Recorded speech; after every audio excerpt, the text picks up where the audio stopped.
As 7 taças da ira de Deus são as últimas pragas lançadas contra a humanidade. Os que estiverem na idolatria da besta vão sofrer esses castigos sem nem um pouco de misericórdia. Mas qual seria o verdadeiro significado dessas taças? Será que podemos entender tudo o que está escrito de forma literal? No episódio de hoje, confira essas e outras perguntas acerca das 7 taças do Apocalipse. E prepare-se, pois vamos nos aventurar no universo do sobrenatural. Eu sou o documentarista mascarado, e é melhor se sentarem, a história vai começar.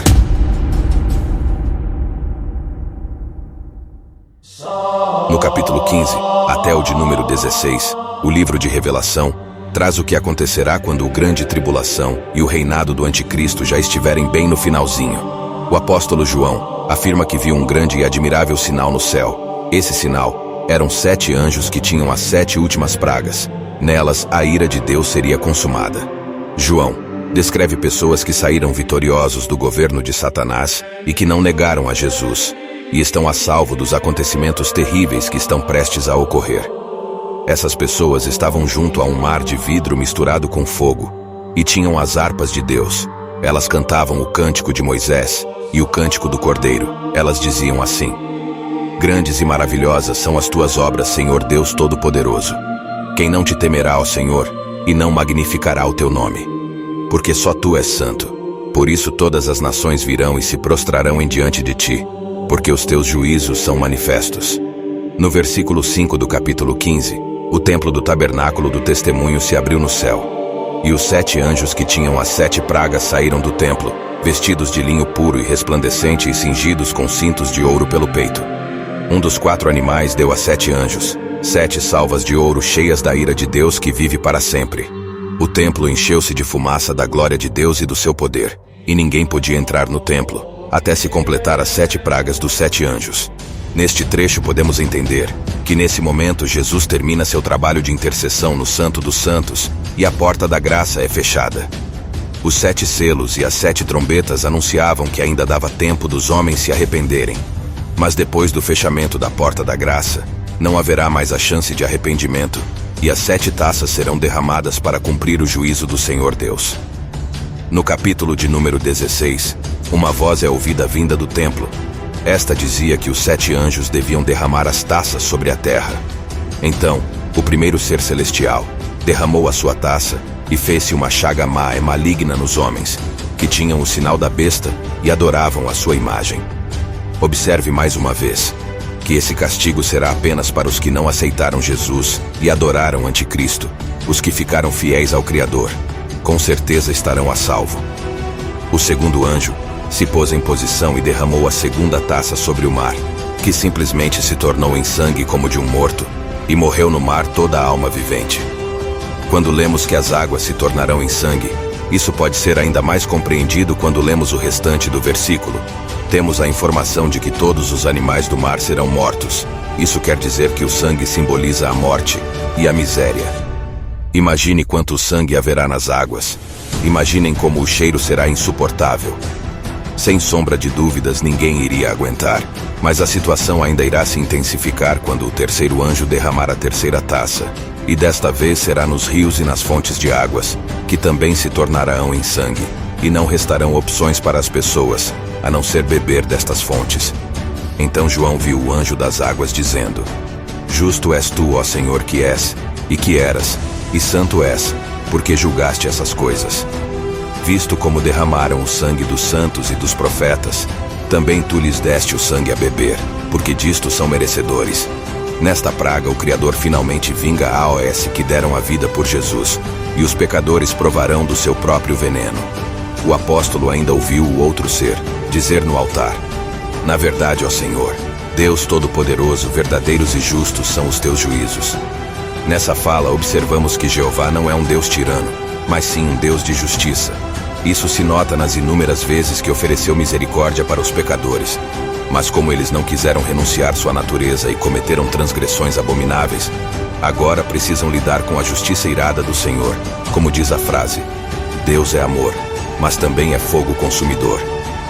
A quarta taça será derramada sobre o sol. Em decorrência, a estrela irá abrasar os homens com fogo. Diante desse sofrimento, essas pessoas serão loucas o suficiente para não se arrependerem de seus pecados e blasfemarem o nome de Deus. O que responderia à pergunta do capítulo 15, versículo 4, mostrando o quanto os homens estarão perdidos espiritualmente. E quando o quinto anjo derramar a sua taça, uma coisa extraordinária acontecerá. O trono do anticristo será abalado, se fazendo tenebroso.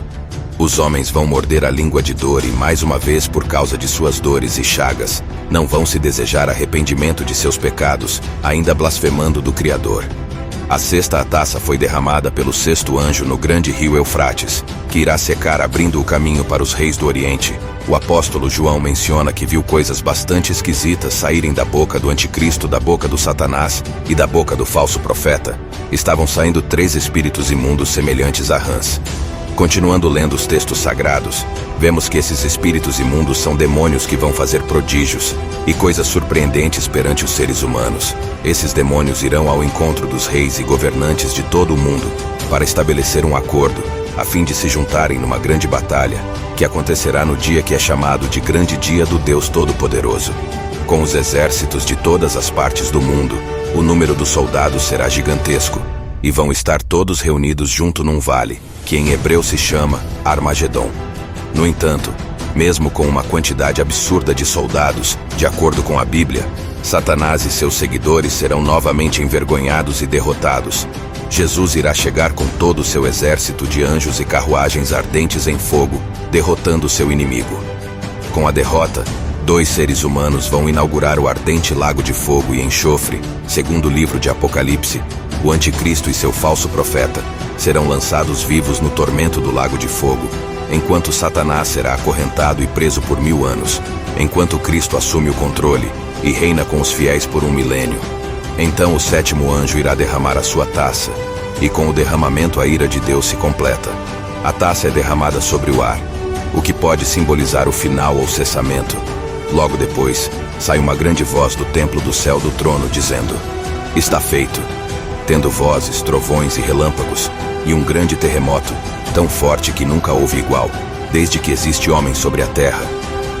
E a grande cidade se fenderá em 3 partes, e as cidades das nações cairão. Nessa hora, Deus vai se lembrar da grande Babilônia. O Senhor vai se lembrar do sangue derramado, da perversão e das doutrinas satânicas que a grande Babilônia impôs sobre a humanidade. Ela provará do cálice do vinho da indignação da ira de Deus. Continuando na 7ª taça, o versículo 20 do capítulo 16. Lemos que toda a ilha fugirá, e os montes não se acharão, e vai cair do céu grande e granizo. Serão pedras do peso de 35 quilos cada uma. E depois de todas essas pragas, os homens ainda não se arrependerão, e ainda blasfemarão de Deus por causa de tudo o que aconteceu. Eles não irão sentir desejo de arrependimento, uma vez que blasfemaram contra o Espírito Santo, já estando condenados ao fogo do inferno. Mas de uma forma ou de outra, existem muitos mistérios no mundo, que a nossa mente não é capaz de compreender. E vos digo uma coisa: não queiram saber mais do que devem. As coisas de Deus são reveladas no tempo certo, e não somos nada para explicar o Todo-Poderoso. Um forte abraço do documentarista. E não esqueçam: Jesus está voltando. Até mais.